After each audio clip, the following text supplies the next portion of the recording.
Vice Mayor Chris Bratcher has our prayer and pledge. Vice Mayor. Thank you, Mayor. I'd like to ask everyone please to bow with me for a moment of silence.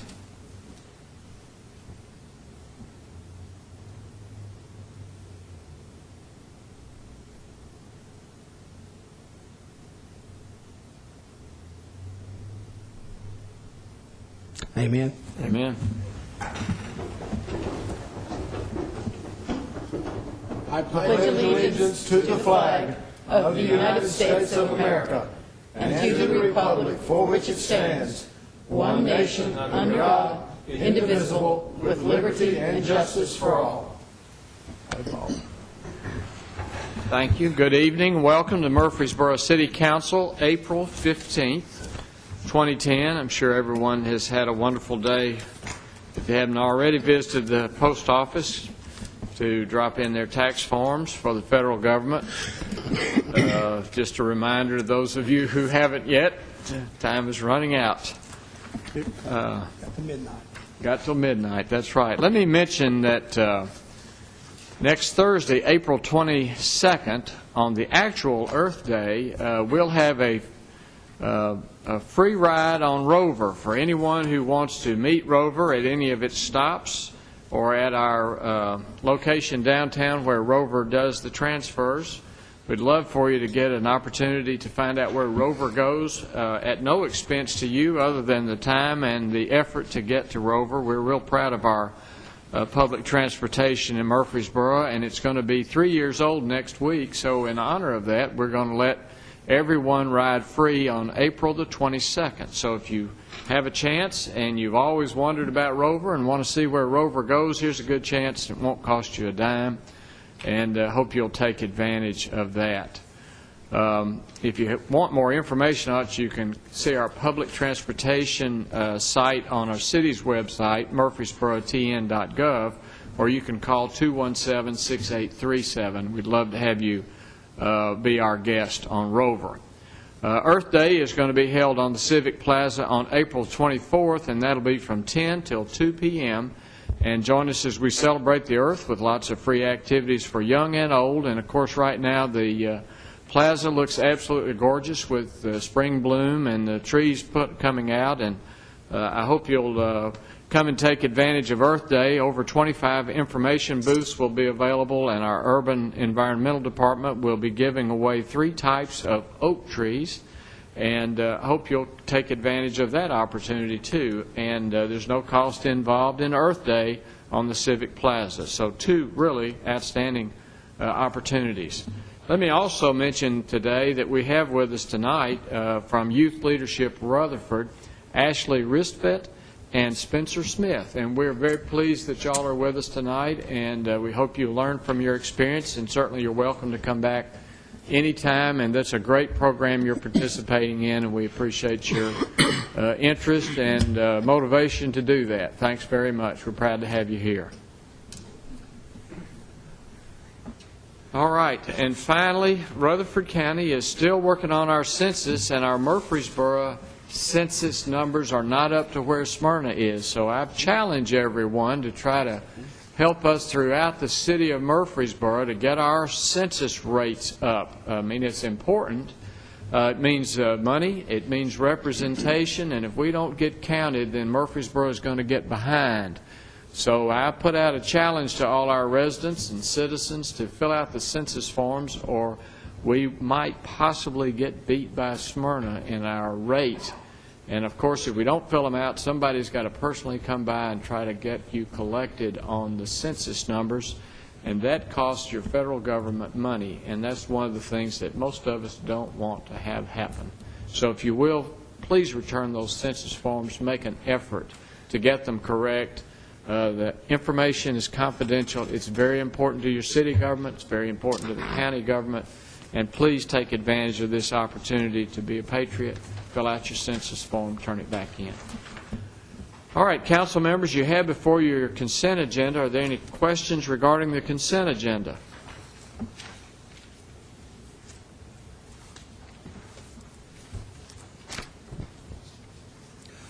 Mayor, if there are no questions, I move we approve the consent agenda. Thank you, Vice Mayor. Is there a second? Second. Motion second. Please call the roll. Vice Mayor Bratcher. Aye. Mr. Edwards. Aye. Mr. Gilly. Aye. Mr. McFarland. Aye. Mr. Washington. Aye. Mayor Bragg. Aye. At this time, you have the minutes of the March 4th, 2010 regular meeting before you. Also, the March 11th regular meeting, the March 25th regular meeting, and the April 1st regular meeting. If you've had an opportunity to review those minutes as they are presented, are there any questions, additions, or deletions to the minutes of those 4 regular meetings? If not, is there a motion? Move we approve the minutes. Second. Thank you. You have a motion. Second. Please call the roll. Vice Mayor Bratcher. Aye. Mr. Edwards. Aye. Mr. Gilly. Aye. Mr. McFarland. Aye. Mr. Washington. Aye. Mayor Bragg. Aye. This time, we'll consider for passage on third and final reading an ordinance to rezone an area located along Crestland Avenue and Eaton Drive. Move for its passage on third and final reading. Second. Please call the roll. Vice Mayor Bratcher. Aye. Mr. Edwards. Aye. Mr. Gilly. Aye. Mr. McFarland. Aye. Mr. Washington. Mayor Bragg. Aye. Also, at this time, we'll consider for passage on third and final reading an ordinance to amend Chapter 33 Osborne Lane Sanitary Sewer Assessment District, Section 33-208. So moved.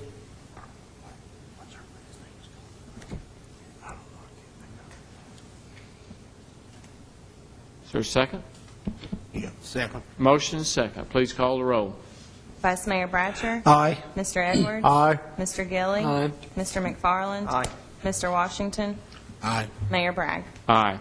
This time, we'll consider renewals of certificate of compliance for Jean Kang Zhang at Longhorn Liquors, 223 West Broad Street, and Gautam P. Patel and Prajesh N. Patel at C&J Wine and Spirits, 2750 South Rutherford Boulevard.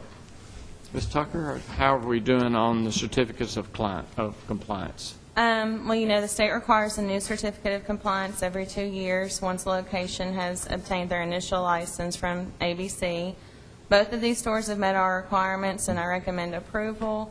However, I do recommend they be considered as 2 separate votes. All right. Then we'll take item 5A, Zhang Kang Zhang, and those that appears to be in order. So is there a motion that we accept this certificate of compliance? Move for approval. Second. Motion second. Please call the roll. Vice Mayor Bratcher. Aye. Mr. Edwards. Aye. Mr. Gilly. Aye. Mr. McFarland. Aye. Mr. Washington. Aye. Mayor Bragg. Aye. And then Gautam P. Patel and Prajesh N. Patel at C&J Wine and Spirits. Is there a motion we accept this certificate? So moved. Second. Motion and second. Please call the roll, Ms. Tucker. Vice Mayor Bratcher. Aye. Mr. Edwards. Aye. Mr. Gilly. Aye. Mr. McFarland. Aye. Mr. Washington. Aye. Mayor Bragg. Aye. You both have your certificates. Thank you. You may be excused if you wish. Consider recommendations of the city engineer with regards to approval of a contract for construction of Fortress Boulevard widening. Mr. Griffith, welcome. Thank you, Mayor Bragg, and members of the City Council. I have for you tonight as you mentioned, the contract for construction of the Fortress Boulevard widening.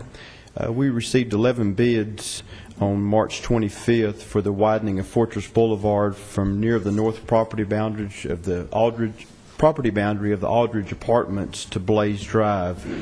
The construction is the extension of the currently ongoing project. It's the realigning of the intersection of Manson Pike, Fortress Boulevard, and Gresham Lane. I've included a copy of a site map which indicates the project locations for your review. The low total bid in the amount of $2,349,728.96 was submitted by Hoover Incorporated of Laverne, Tennessee. Our latest engineer's estimate for this phase of the project was $2.56 million. Hoover has completed many similar projects for the city previously, both as a prime and subcontractor. Staff and our consultant, Huddleston Steel Engineering, have reviewed the qualifications and their subcontractors and are satisfied they are capable of completing this project within the specified contract time. Holston Steel has also provided a corrected bids tabulation and a letter of recommendation, both of which are attached. We recommend award of the contract to Hoover, subject to review and approval of the agreement by the city attorney with funding from the TML loan. I'll be happy to answer any questions you may have. Any questions for Mr. Griffith on this recommendation?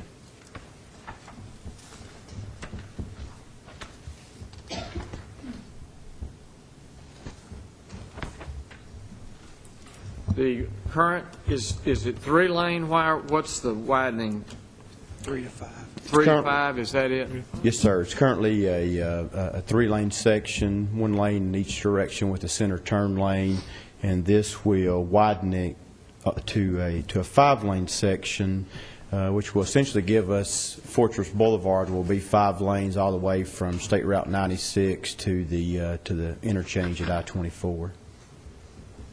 And we already own all the right-of-way? For the most part, when the road was originally built, it was, the right-of-way was either purchased or donated. Of course, the roads were originally built for the Blackman School Complex back in the 90s. We will have to get a few easements and just a little bit of right-of-way, but nothing of any significance. All right. Any questions from the council? Sidewalks, Chris. Sidewalks will be included with all this project.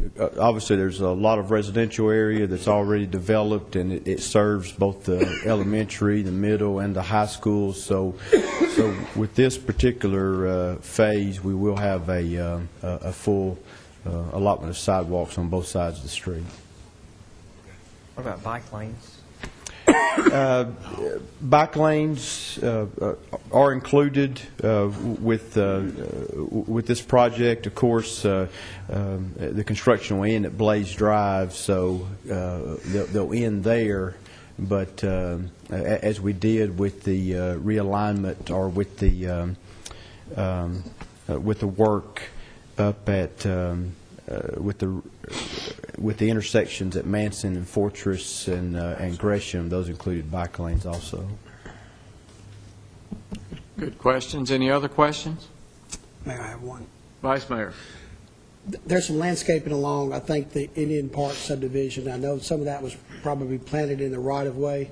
Is that going to be able to be moved and saved, or what can be expected along that?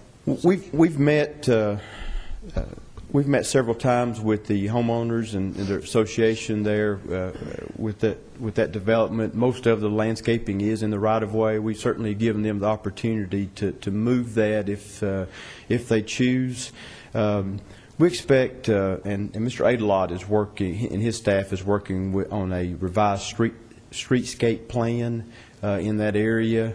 Once that's completed, we would recommend to the council that we implement the streetscape through that area, which would be landscaping, decorative lighting, some of the decorative signs, and that would be in place of the landscaping that's there now. But they've certainly, matter of fact, we've met with their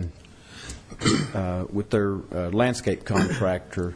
And there's some fear that to move it, there's always the opportunity that it would die, right. But they certainly do have that opportunity, and we're in contact with them regularly on it. I know they've done a great job. The landscaping is very impressive and looks really nice. Now, Forrest, you said the lighting. I know there's the Acorn lighting is on the other end of Fortress, which is done by a private developer, which is maintained by a private developer. And the private developer pays for the utility bills on that, if I understand that to be correctly. And we have provided City of Murfreesboro street lights, Murfreesboro Electric Department. Are we going to do the street lighting to match on the Acorn on that end, or are we going to install street lights? What is the plan on the other end? Mr. Adelot still is fairly early in his streetscape plan, but early indications that we'll match pretty much what's on towards the Highway 96 side that the developer has completed.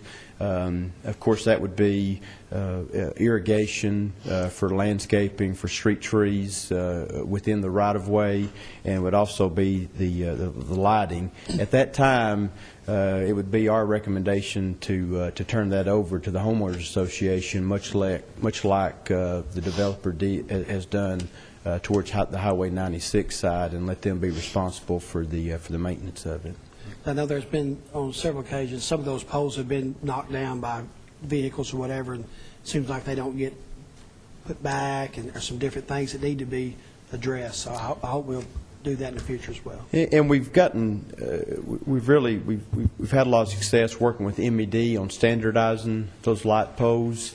And we think we've got, matter of fact, if you, basically the standard that we've chosen is what's on Conference Center Boulevard and a section there of Robert Rose. And that's something that they're able to keep in stock. It's certainly affordable, and it gives us the same look that what we're looking for as far as with the decorative lighting. So I think that you'll see an improvement as far as the replacement of those, just because we actually have them in stock now. Okay, thank you. Mr. McFarland? Mr. Griffith, south of Blaze Drive, that's 3 lanes also, isn't it? If you're going south from Blaze Drive, where we're ending the project and go back towards 96. It becomes somewhat of a 3-lane. There's turn lanes that now as you go towards, say, as you get in front of the school and go back towards the apartment complex there immediately, that becomes a 5-lane section. Once you get to the intersection of Blaze Drive, you're exactly right, Mr. McFarland. It becomes turn lanes. Right. For Blaze Drive, or a left turn lane on like you're going to the high school. Those lanes will be redeveloped as part of this construction. Matter of fact, we're building a right turn lane, which will essentially be all along the Blackman Elementary School property. Right now, we're having a hard time with especially the afternoon school traffic backing up into Blaze Drive and blocking the through movements. Part of this project will include a right turn, which will separate those cars from the actual through movement on Blaze. So we are having to do a little bit of work south of Blaze Drive in order to restore some of those turn lanes that they have now. South of Blaze Drive, in front of Blackman Middle, in front of the EMS station, all of that's 3 lanes through there. Blackman Elementary, yeah. So, I mean, I guess what my question is, with the redevelopment of Fortress Boulevard, Manson Pike, Gresham Lane, with that realignment, we have to redevelop part of Fortress Boulevard, but in the next section of Fortress Boulevard that we're going to take the 5 lanes at Blaze Drive, it's going to go into a 3-lane. So do we feel like that's going to be an issue going from 5 to 3? We're redeveloping the turn lane, so they'll match up 5 and 5 on It each should side. be a continual 5-lane from 96 all the way over to the interstate, correct? Yes, and I apologize, Mr. McFarland. My diagram actually stops at Blaze Drive. We're actually extending the project south of Blaze Drive in order to redevelop those turn lanes. So it'll be 5 lanes from 96 all the way out to the Yes, sir. interstate. Correct. Yes, sir. Other questions? Then you have this recommendation from the city engineer with approval of this contract for construction of Fortress and the widening. What are your wishes? I move we approve the recommendation of the city engineer. Second. We have a motion and second. Are there any questions on the motion? If not, Ms. Tucker, please call the roll. Vice Mayor Bratcher. Aye. Mr. Edwards. Aye. Mr. Gilly. Aye. Mr. McFarland. Aye. Mr. Washington. Aye. Mayor Bragg. Aye. Thank you, sir. Thank you. This time we'll consider recommendations of the Planning Commission to schedule public hearings regarding amendments to Stratford Hall Phase 5 PRD along Charleston Boulevard, amend the West Lawn PUD located along Veterans Parkway, rezone an area south of Old Fort Parkway and west of St. Andrews Drive from CL and RS-15 to CH and RS-15, RS-12, and CF to PRD, and amendments to zoning ordinance Section 24, Article 4, Historic District H1. Mr. Adelite, welcome. Thank you, Honorable Mayor Bragg and council members. The Plan Commission considered the items that you just read on April the 7th, and they have recommended that they be approved. We need to schedule these items for public hearings. I would point out that we did have public hearings, but we had only support, and it was on for one of them as far as the discussion from the public. All right, Ms. McGannon, Mayor, I would suggest May 13th. May the 13th. So the Friday. Friday 13th comes on Thursday that month. One motion, take care of all four, Ms. McGannon. Yes, sir. So moved. Second. Thank you. Have a motion and second. Please call the roll. Vice Mayor Bratcher. Aye. Mr. Edwards. Aye. Mr. Gilly. Aye. Mr. McFarland. Aye. Mr. Washington. Aye. Mayor Bragg. Aye. Thank you. Thank you, Mr. Adelite. At this time, we'll consider recommendations of the Assistant City Attorney with regards to the Rucker Donnell Foundation Veterans Parkway Phase 1 substitution of collateral securing road development agreement. Mr. Ives, that's a mouthful. Good evening, Mayor Bragg and members of council. In connection with the building of the first part of Veterans Parkway, there were major rights-of-way and utility easements donated by three different developers, one of which was the Rucker Donnell Foundation. At that time, the property was still in the name of the estate of James R. Donnell, but the foundation was actually managing everything. So they donated right-of-way and easements across land they owned for the building of that first section of what's now Veterans Parkway. They also agreed to reimburse the city over time as the projects out there developed. The total amount that's to be paid by the foundation is almost $1 million. It's $914,000 and some dollars. That'll be paid back to the city by a formula when as property develops out there. And of course, as we know, there hasn't been a great deal of new development out there or anywhere else over the last year or so. When we set up the agreement, we provided for the obligation to be secured by a first lien on the approximately 70 acres that was the subject of the development there and that the road bisects. The foundation owns about 750 acres in that area, all of which is currently collateral for an operating loan. They're in the process of refinancing the new financing will only cover a small part of those acres and will provide them some additional cash for operations. In order to get their financing done, they've asked the city to confirm a second lien position on this approximately 70 acres that the road bisects. We discussed releasing the lien completely, and we asked that we keep a second position so that we would be sure to receive notification when there is development in this area, and because our lien would have to be, they'd have to get a partial release from us in order to sell a tract for development. We also asked them to provide us with a first lien on some property that would give us the ability, in the event of some kind of catastrophic failure, that we would have collateral that we could realize on if we needed to. They've agreed to do that, and there's a tract that's just across State Route 99 from the property that we have a second lien on. That tract is approximately 20 acres and has an appraisal of well over $2 million on that property. So the agreement that we're asking you to approve tonight would provide the city to subordinate its lien position on the 70 acres that is still the subject of the formula, and it will we will also then accept a first lien on the land across the street that will give us liquidatable collateral in case that should ever become necessary. Hopefully, if this is approved, the foundation expects to close its new loan in the very near future. I'd be happy to answer any questions. Any questions for Mr. Ives? I've got a couple. Mr. Edwards? Step me through why the city would want to relinquish our superior lien position again. Well, we have learned just recently as we went into this position, as we went into these discussions, that we, although the agreement provided for us to have a first lien on this approximately 70 acres, we did not get the first lien. There was a pre-existing lien on that same property. Their bank had agreed to release it, but it was not ever released from the prior lien.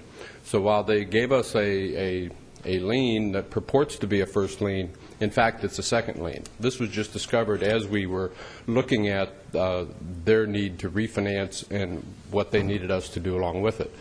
So, again, the reason that we, I guess we would have an option to insist that they get that property released and give us our first lien. The foundation has been a good customer and a good neighbor to us. The first lien that we will have on the top property across the road has a $2 million value on it, well over $2 million actually, and their debt to us will be less than $1 million.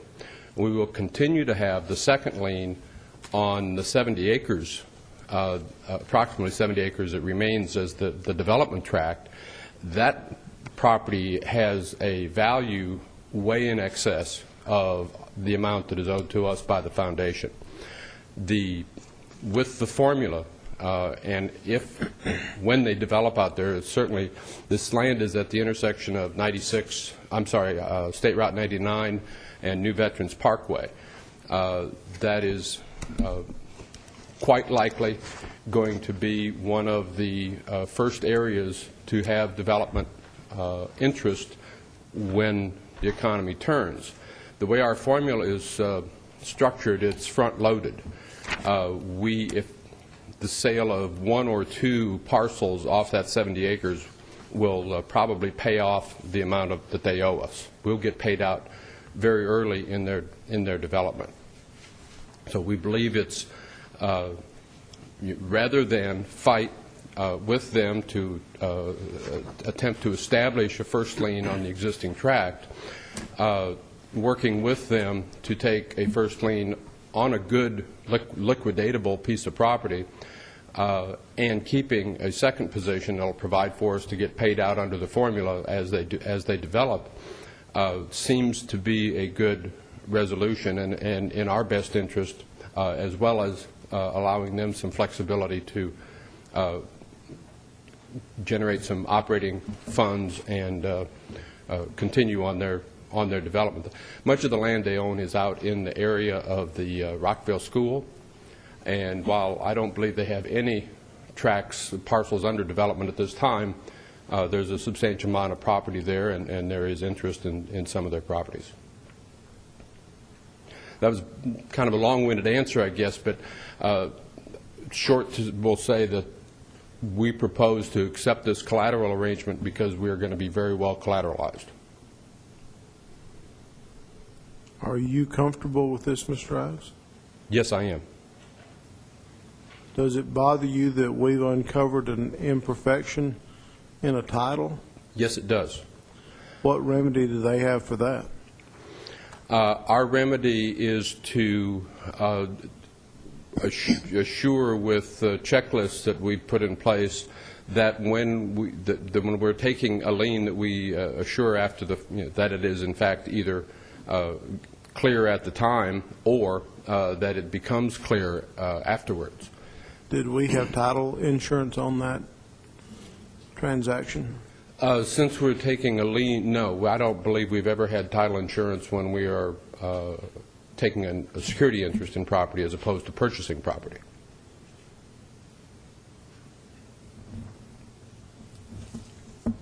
Okay. It's my understanding the city has a number of typically similar arrangements as we build roads and we ask people to pay us back when the time comes, when they make a sale. It's not an unusual thing, and even though we do have, a fault here, I think it's obvious that we've got more than enough property that at some point will be paid back. I'm not saying it's going to be quick, and I don't think most of them don't have much of a time period constraint on them anyway when we allow that. Mm-hmm.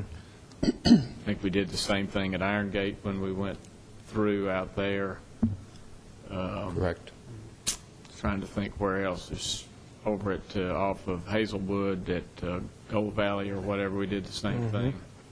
I think Agri-Park. we've even released Yeah, Agri Park. something there, Agri-Park. I guess the main thing is to know that we're building a road that may generate some activity, and we are going to get paid back, because we build a lot of roads where we simply don't get paid back. And we didn't make a trade here, so we weren't preparing any documents, were we? Is that why we missed not having a lien released? It was their contractual responsibility to release the lien and didn't. So Right. their documents should have done it. It was their responsibility to get it released. It was obviously my responsibility to follow up and make sure that it got released, and we both failed to get that done. Other questions regarding this agreement?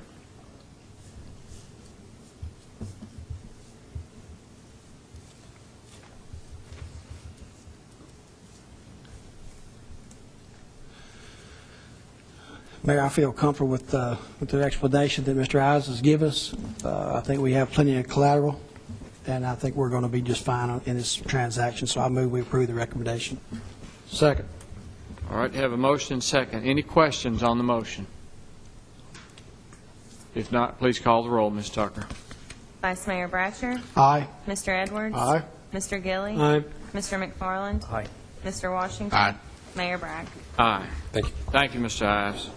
Let's consider now for adoption a resolution establishing payment in lieu of taxes for the Murfreesboro Electric Department for the fiscal year ending June 30th, 2010. Mr. Steve Sachs is with us representing the Electric Department. I believe he is the director. And Vice Mayor Bratcher, I am mindful that you are a member of the Power Board, and so Dr. Jean Ann Rogers is the chair. The vice chair is Dr. Jim Burton. Rick Hardesty and Robert Scales are the other members of the Power Board. Just want to make sure you're recognized. Thank you, Mayor. Thank you. Mr. Stacks? Mayor, thank you for that introduction. It's an honor to be here.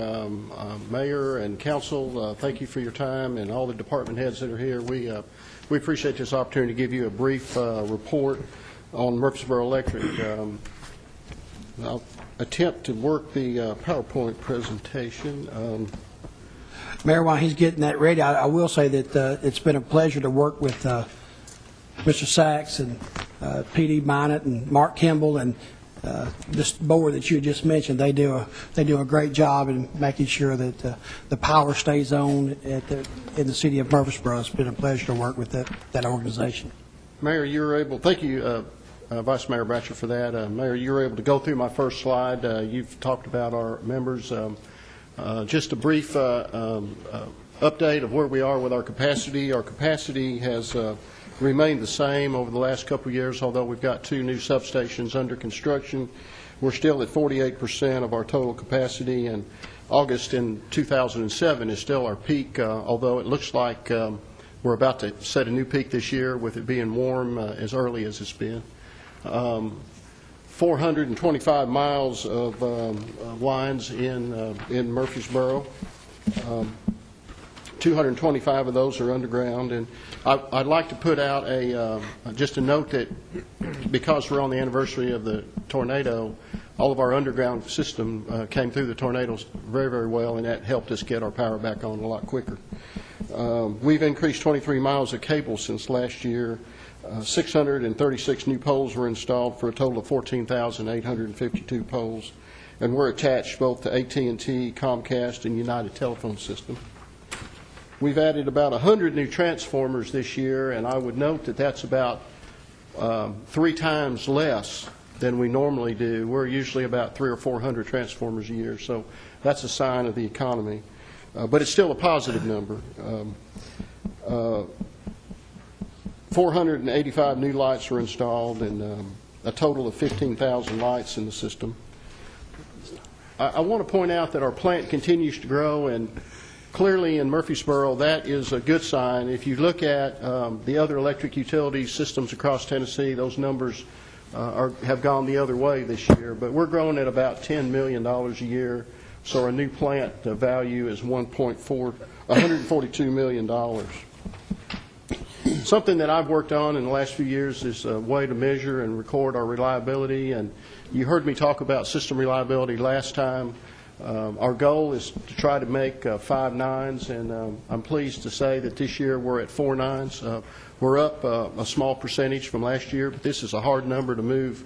And one of the reasons that we've had a chance to move, this is a breakdown of the outages in 09, and again, overhead equipment failure, which are caused by birds and limbs falling on the lines and all the things that affect our power lines that are just out there in the environment. Still are number one. Some underground failures, and that's just a list for you to look at. But I'm real pleased to say tonight that one of the things that continues to improve our reliability is the fact that we're still trimming trees. And I know you hear about it occasionally, and we hear about it a lot, and the city manager hears about it some. But we take a pretty aggressive position in getting our trees cut. And I'm also pleased to say that as of last month, we were at about 80,000 feet of underground cable that has aged 25, 30 years in the ground. It's time to get it out. It's time to replace it, and we've replaced about 80,000 feet of it now.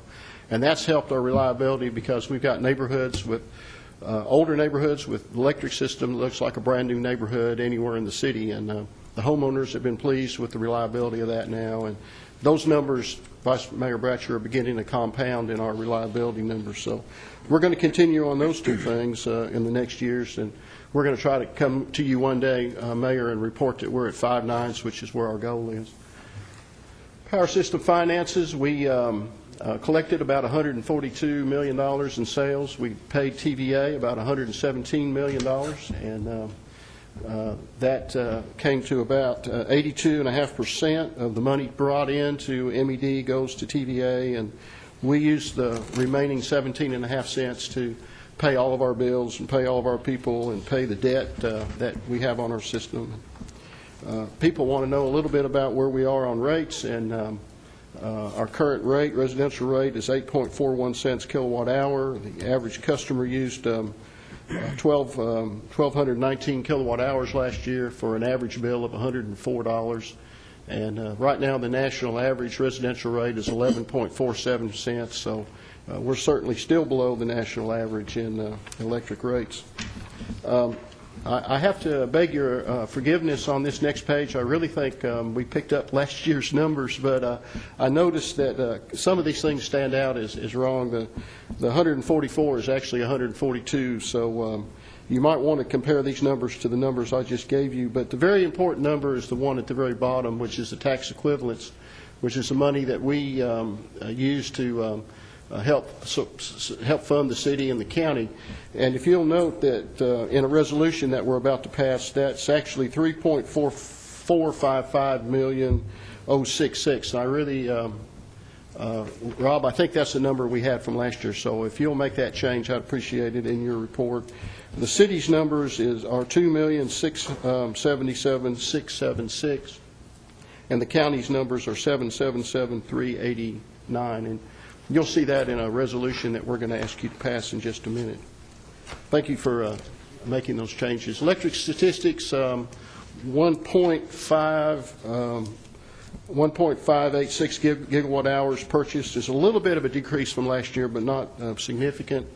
Our customer base, 50,556, is up 1.2% from last year. And Mayor, I want you to make a special note of this. You call and ask me this for this number occasionally. Green Power sales in Murfreesboro, all-time high, 246,492. That's a new number for us. That number continues to grow. And I would remind people that if they'd like to purchase Green Power, they call MED during business hours, and you can sign up for a block of Green Power. We talked last time about MED's linemen, and I put up our folks against anybody, particularly after the tornado last year.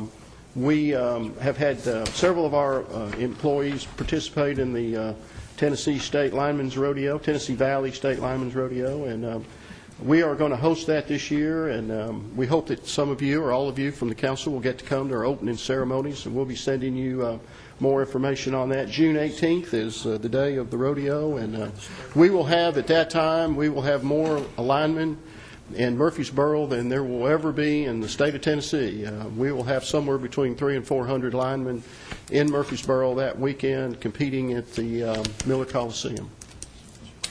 Some of the highlights of things that we're involved in, Magic Dollar, that's where you check off $1 on your bill, and that money comes in, and we collect it and turn that over to community helpers. And 31,000, almost 32,000 is a new level for us, and we appreciate everybody that does that. The mayor graciously talked about Earth Day. It's one of our major projects, and we look forward to seeing you next weekend. Public Power Week, Christmas lighting program, Red Cross, United Way, Crime Stoppers, Meals on Wheels. We participate in Destination Rutherford, and we are in both of the Murfreesboro Rotary Clubs. So we're a pretty active lot of folks. We've got a real good community mind and a real good community spirit, and we're here to help Murfreesboro move forward, and we take a real serious attitude about that. That's a very quick snapshot of what we've done in the last year, and well, I'll stop and see if there's any questions from any of the council members about things that we've done. With that, we'd like to get the check, and then we'll talk. You want to check first? Mayor, I had one of these big cards, but all that, but I just didn't think that was the way to do it tonight. The city attorney has prepared a resolution. Ms. McGannon, I don't know if it's appropriate for you to read it or for the mayor, but I would ask that you consider this resolution that we have before you. All right, council members, you have before you this resolution. Before I go into that, I would like to thank Murfreesboro Electric. I mean, obviously, they are a utility. They're not supported with taxpayer dollars. They're supported with ratepayer dollars, and they are having their own independent board.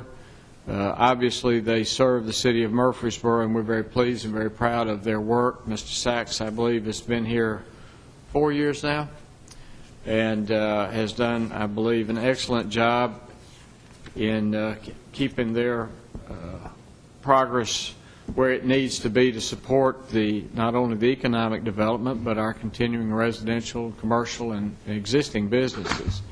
The Earth Day is very important, I think, to our community, and all of the work that's done by his staff here on the Civic Plaza makes that a very attractive venue and a great opportunity for people to get together, and does a great job. So I do appreciate all of that, and I'm sure the other council members would join me in thanking you. And again, we still want the check, but we do need to have this resolution establishing this payment in lieu of taxes for the Murfreesboro Electric Department, and I'll open up the floor for any comments or questions at this time. Mayor, I have a quick comment. Mr. McFarland. We just went through the one-year anniversary of the tornado, and it's easy. We talk about the police officers and the firefighters, and we talk about the sanitation workers and street department and all those people who were out helping in those weeks after the tornado.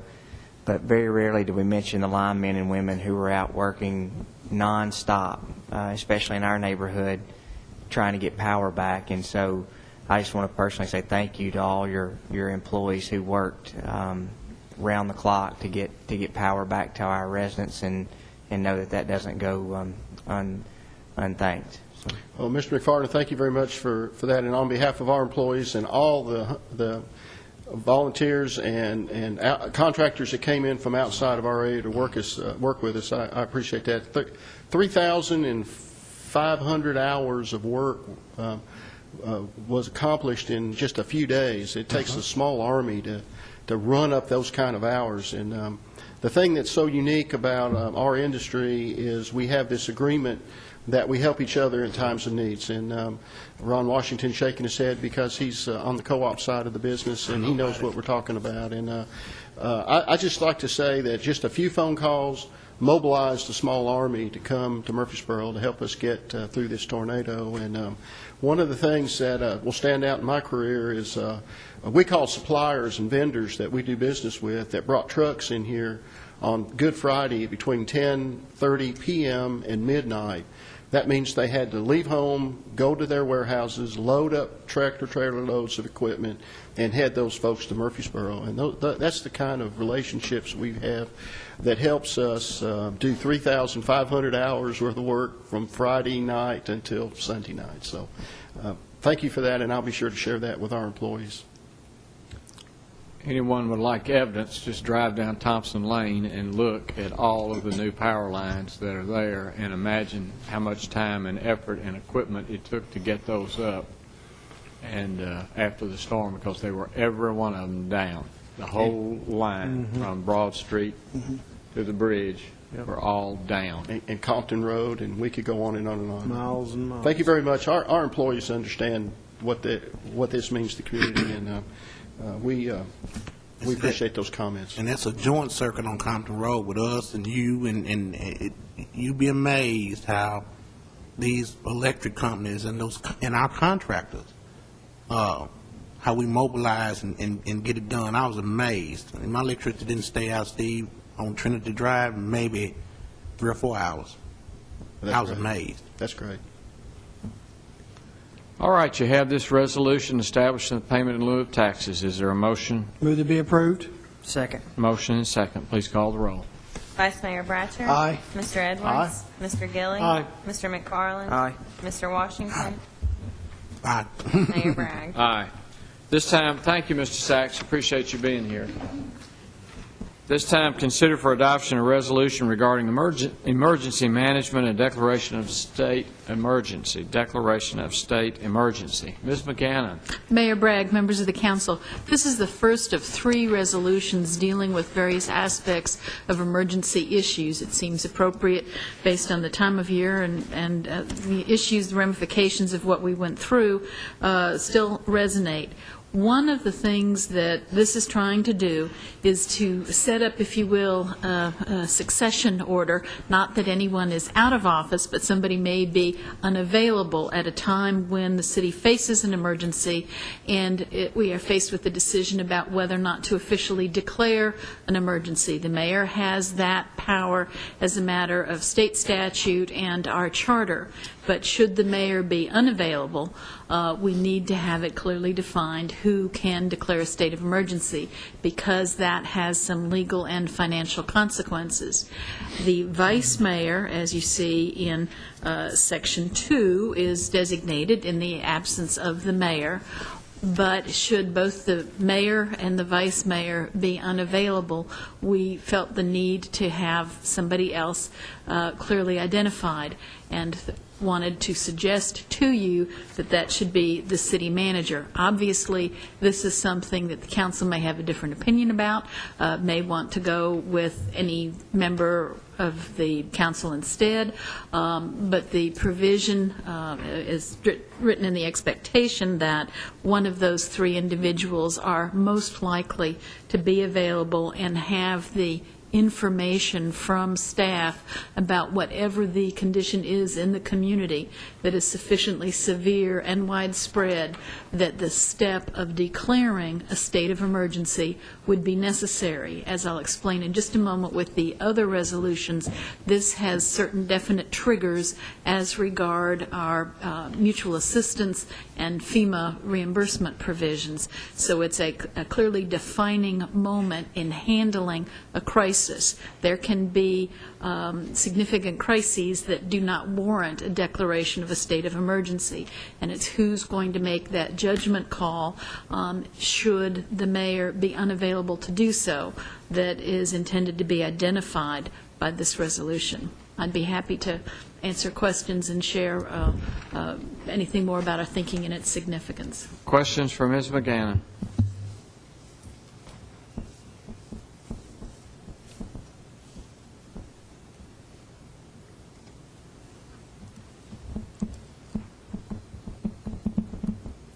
If there are no questions, you have this resolution before you regarding emergency management and declaration of state of emergency. What are your wishes?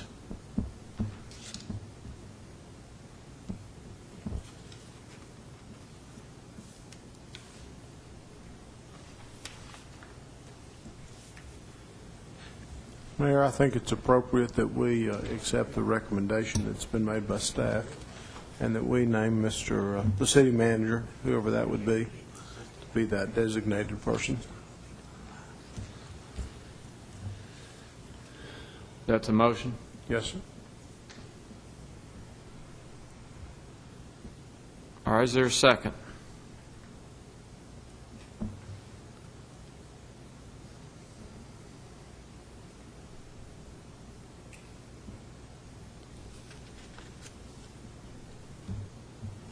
I will second the motion, Mayor, and I think, probably thinking out loud, the hesitancy that some of us have is that since this initial authority rests with the chief elected member of our local government, and then, of course, the vice mayor would certainly be the logical next in line in that regard, is conferring that, in no disrespect to Mr. Lyons, but that authority or that ability on a non-elected official. But given the fact that the rest of us rank equally, and it doesn't make much sense in the state of an emergency for Mr. Lyons, if he can't find or can't get in contact with you or the vice mayor, something's happened in that regard, to think that he's got to go through some sort of chain of command all the way down to all of us before declaring an emergency really doesn't seem like the most logical and efficient way to conduct business. So I'll second that motion.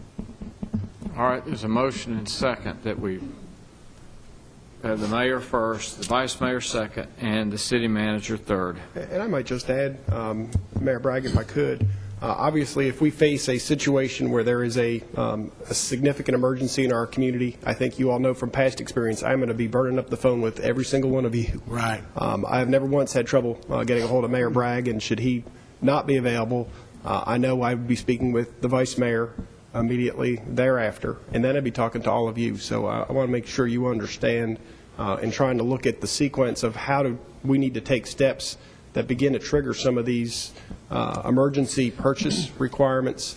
That this would be that would be there'd be some pretty significant barriers in communication for us not to be able to get to that point. But our goal is to make sure that we can continue to provide emergency aid and then deal with the purchasing piece of this, because that's the immediate thing where we need to start waiving some of our purchasing provisions. So, but rest assured, if we ever did get to a position where I was not able to get the mayor or the vice mayor, I would clearly be communicating with all of the city council members. That's one thing Rob does an excellent job, is communicating with email and Blackberries and all this kind of good stuff. It'll work out. It'll be fine. What happens in some of our other ordinances that we're going to talk about, or resolutions? We've got a pretty defined chain of command. That what happens if we have mayor, vice mayor, and say that the city manager is not here, like the tornado? Would it go to the acting city manager or the assistant city manager? We could further specify that in the resolution, but I frankly didn't envision the likelihood that we'd be without all three. We could go to a fourth and have that go to any member of the council, or any two members of the council, or to the assistant city manager, who would be functioning as the acting city manager under our current setup. I agree with Mr. Gilley. I think Mr. Gilley's comments that's logical. That's but right. It just pops up in my mind where we were, a year ago, where the assistant city manager or deputy city manager at the time took over. So That's right. Normally, somebody's going to be in charge. You're going to appoint somebody, Rob. If you're out of pocket, and it'll be all right. I think we just need to make sure those provisions are in place, because there are certain times when perhaps the majority of the council, along with Rob and his assistant as well, may be at a National League of Cities conference where something may have happened in that city as far as their power and communication ability is, leaving whoever else here is behind to figure out what to do, and we need to just have those safeguards in place. It's just a pre-plan. It's with no expectation that would have to be utilized, but having it ready. And the point I'm making with that is it doesn't necessarily have to be that there's some disaster that's happened here to all of a sudden several of us to be out of ability to communicate with. It could be something as simple as a convention that a majority of this body is at somewhere. All right, you have a motion and second. Is there any other discussion?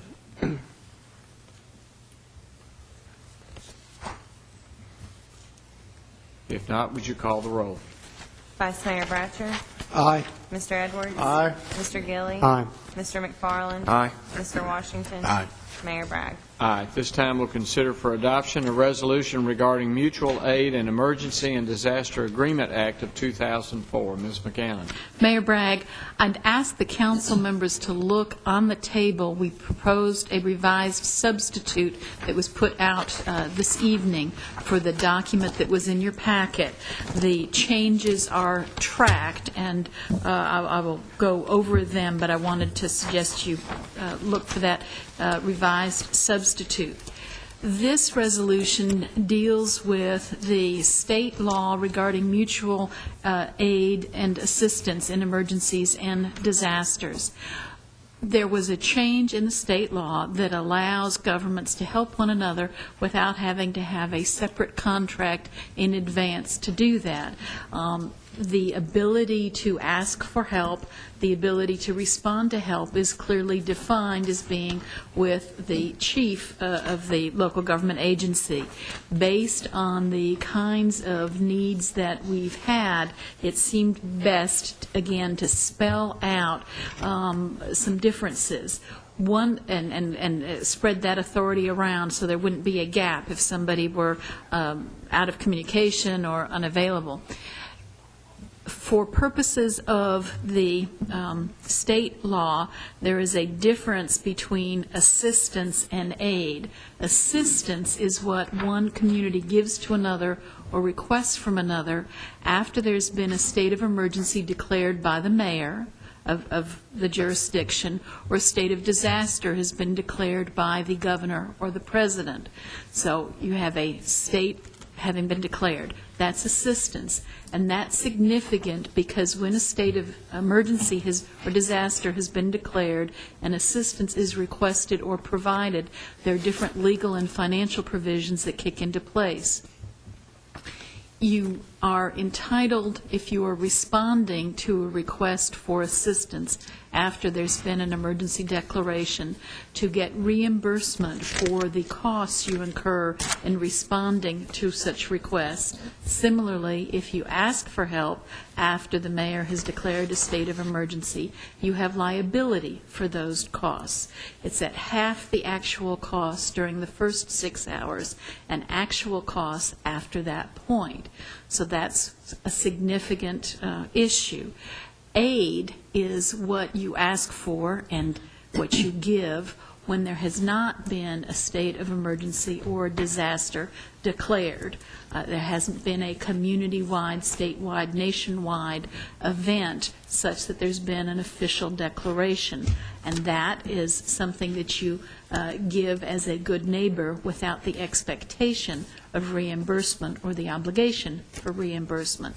There are, even in aid circumstances, still some financial exposures to responding to requests for assistance, in that the employees are still your employees. If they go someplace else and they get hurt, you have workers' compensation exposure. If you ask for assistance and someone from another jurisdiction comes and does something inappropriate, something negligent, something that harms someone else, and there is liability created to a third party, then the government that asked for help is responsible for the negligence of the government that came to offer assistance, so that there's financial exposure regardless if there's an obligation to reimburse costs. So what this resolution does is explain those categories and try to set out who can give this authorization in these 4 different circumstances. And as you'll see on the back side, in Section 1, it's talking about requests to other governments to help Murfreesboro. These would be the type that would expose Murfreesboro to the financial obligation to repay, would be able to be issued by the city manager or the assistant city manager, or if neither of those individuals was available, the acting city manager. So if it's going to cost, it's at the city manager level. Responses by Murfreesboro to help another community when that other community has declared an emergency was broader, because that would be not incurring costs. The recommendation is that in addition to the city manager and assistant city manager and the police department, that the police chief, deputy chief, and assistant chief, the fire chief or deputy chief, and the director or assistant director of the water and sewer department would be able to respond when another jurisdiction has declared a disaster or the state of emergency or a disaster. So that's when money is flowing for reimbursement. In terms of requesting aid for Murfreesboro, we have the individuals listed: city manager, fire chief, police chief, director. In category section 4 was where there is a change suggested or requested by Chief Chrisman, dealing particularly with law enforcement assistance. And that's the underlined language that would make an exception for when there has not been a state of emergency declared, but the request is for law enforcement aid from another Rutherford County jurisdiction, that in addition to the police chief, a decision to send Murfreesboro Police Department employees to go help another Rutherford County jurisdiction could also be made by the major of the uniformed division or the on-duty shift commander. Should such a request be made in the middle of the night. And so this resolution is attempting to identify clearly, in accordance with the state law, saying you need to clearly identify who those persons would be by broadening that authority beyond the city manager. This, as a draft, was shared with senior staff, and that sharing is what resulted in the suggestion from Chief Chrisman.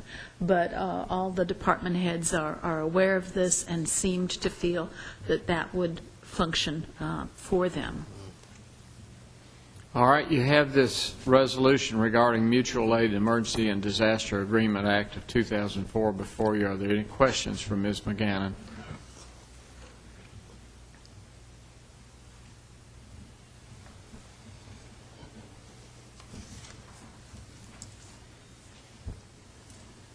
If not, Mayor, I move that we approve the resolution. Second. All right, you have a motion and a second to approve this resolution. Any questions? If not, please call the roll, Ms. Tucker. Vice Mayor Bratcher. Aye. Mr. Edwards. Aye. Mr. Gilly. Aye. Mr. McFarland. Aye. Mr. Washington. Aye. Mayor Bragg. Aye. You have now considered for adoption a resolution regarding Homeland Security. Mayor Bragg, last but not least, this resolution reflects the fact that Rutherford County, including Murfreesboro, have been changed from the prior Homeland Security District to which it was assigned to the Nashville Urban Area Security Initiative, UASI District 5, together with Davidson, Cannon, Sumner, Williamson, Wilson, and Trousdale counties, and it reflects the city's commitment to be a full participant in that Homeland Security District, and ask your endorsement of that commitment.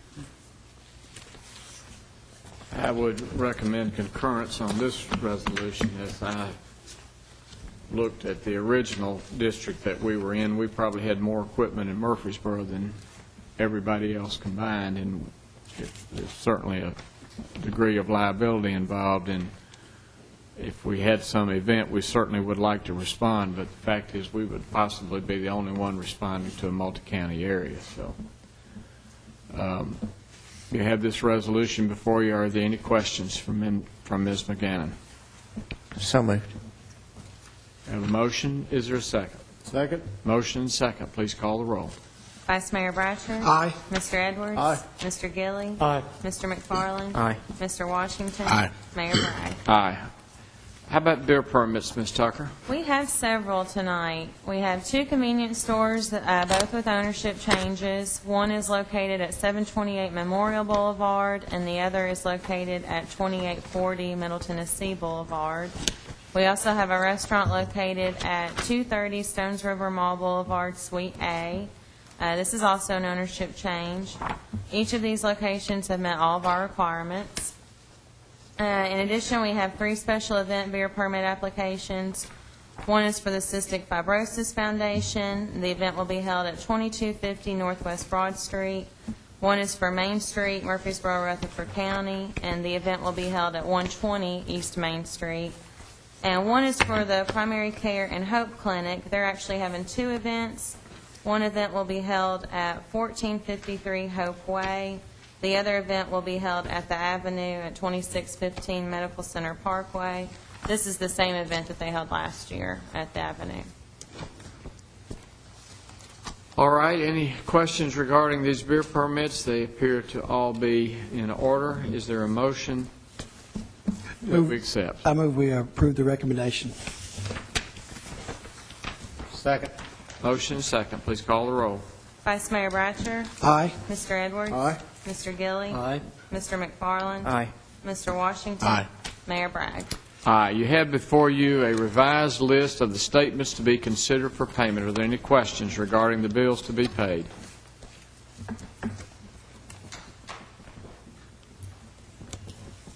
Move we pay the bills. Second. Thank you. Please call the roll. Vice Mayor Bratcher. Aye. Mr. Edwards. Aye. Mr. Gilly. Aye. Mr. McFarland. Aye. Mr. Washington. Aye. Mayor Bragg. Aye. All right.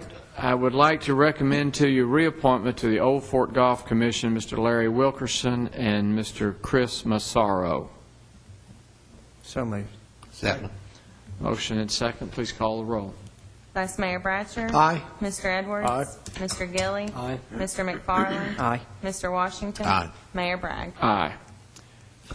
Regarding other business from staff or city council, we do have the one item, the Alpha Omicron Pi sorority at Middle Tennessee State University will be hosting the AO Pi Rock Out Arthritis Benefit Concert on Saturday, April the 24th, and their request for a banner across Main Street was too late to get into your consent agenda, so I would recommend that we grant them the ability to put that up from April the 19th to April the 23rd, East Main Street, for Alpha Omicron Pi sorority at Middle Tennessee State University. So moved. Thank you. Second. Second. Motion and second. Please call the roll. Vice Mayor Bratcher. Aye. Mr. Edwards. Aye. Mr. Gilly. Aye. Mr. McFarland. Aye. Mr. Washington. Aye. Mayor Bragg. Aye. If there is no other business, you are adjourned.